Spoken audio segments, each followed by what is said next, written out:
I was approved. A special thank you to all of you who urged me to apply.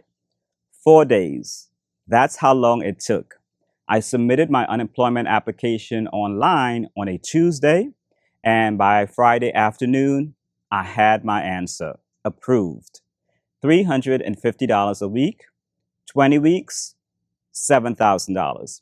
And honestly, the money wasn't the part that surprised me. What surprised me was what came with it, because along with the approval came access to free training and certification programs. And now I'm wrestling with a question that I wasn't expecting. Should I take advantage of those opportunities, even though I may never use them to get a job? Or would I be taking resources away from people who genuinely need them?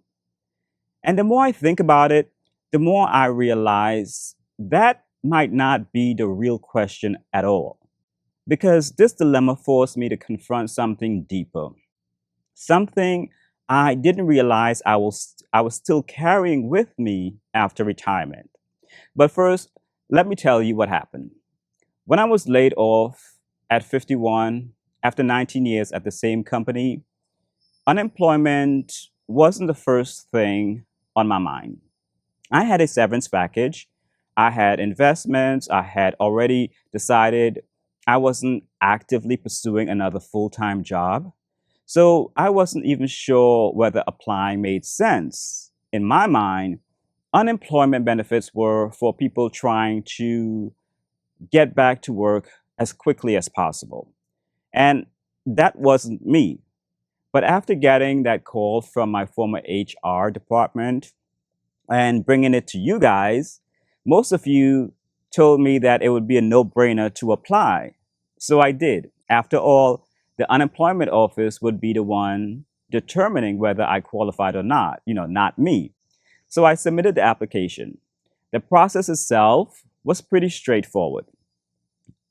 Employment history, reason for separation, basic information, nothing complicated.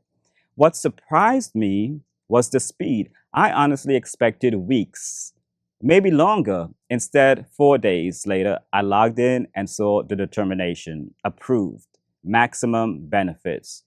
And for a moment, I just sat there staring at the screen, not because I was excited about the money, but because the approval represented something bigger.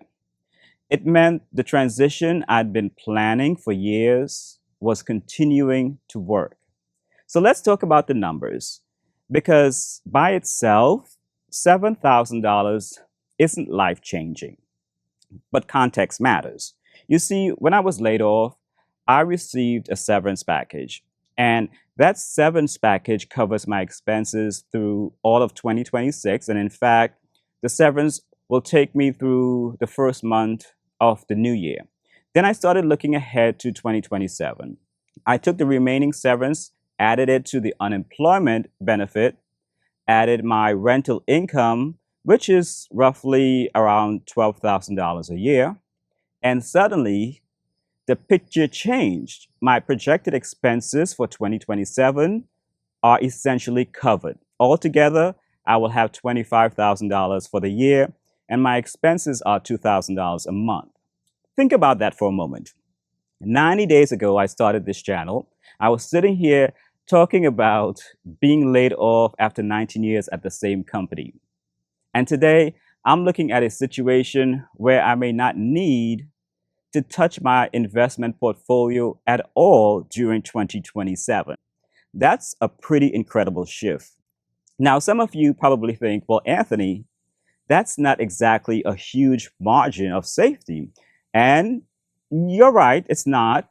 Could something happen to the rental property? Sure. That's probably the biggest variable here. But even then, I have backup plans. I could do a little financial coaching, pick up an adjunct teaching assignment, do some consulting work, and I have my cash reserves. There are options. And that's the real point. This isn't about, $7,000. It's about options. One thing that I've learned over the last 3 months is that financial security doesn't always arrive as one giant breakthrough. Sometimes it arrives in pieces, a severance package, rental property, a cash reserve, and unemployment benefit. And none of those things individually changed my life, but stacked together, they bought me time. And if you've been watching this channel, that's really what I've been, trying to buy all along. Not a bigger house, not a luxury car, not status, time. Time to think, time to adjust, time to decide what I actually want my life to look like. Now, the layoff gave me something I hadn't had in a long time, which is space, which brings me to the part where I need your help with. You see, after being approved, I started looking through the unemployment resources available to me. And that's when I found the certification programs I mentioned earlier. Uh, Programs like project management, Six Sigma, professional development courses. And I immediately became interested, not because I need them, not because I'm trying to get hired. I just enjoy learning. I've always enjoyed learning. But here's where I started getting uncomfortable. You see, these programs are capacity constraint, meaning that not everyone gets in. And priority is given to people collecting unemployment benefits. People who may genuinely need these certifications to improve their careers, to change industries, to get back to work, to support their families. And that made me stop and think, am I the right person to take one of those spots? Because the rules say, yes, I'm unemployed, I'm eligible, and I'm following, every requirement. But just because I can do something doesn't automatically answer whether I should. So if you were in my position, would you take advantage of the certifications, or would you leave that spot available for someone that really needs it? Let me know in the comments below. And another thought hit me. Maybe the real reason I'm hesitating has nothing to do with taking a spot from someone else. Maybe it's because certifications feel like something the old version of me would pursue. The version that was always preparing for the next promotion, the next opportunity, the next career move.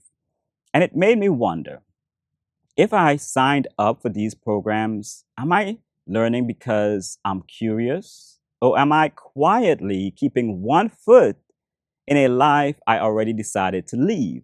And that's the part I can't quite figure out, because I genuinely love learning, but I also don't want to spend retirement preparing for a future that I don't actually want. So let me ask you this. Do you think learning for the sake of learning is different from preparing to go back to work? Or do you think those two things are impossible to separate? I'm genuinely curious what you think, because right now I can see both sides. Either way, I'm grateful.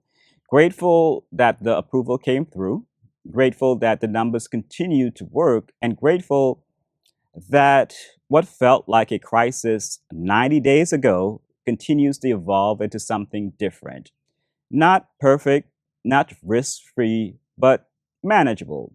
And sometimes that's enough. So let me know your thoughts in the comments. I'd really like to hear how you would approach this situation. Thanks for watching, and I'll see you in the next video.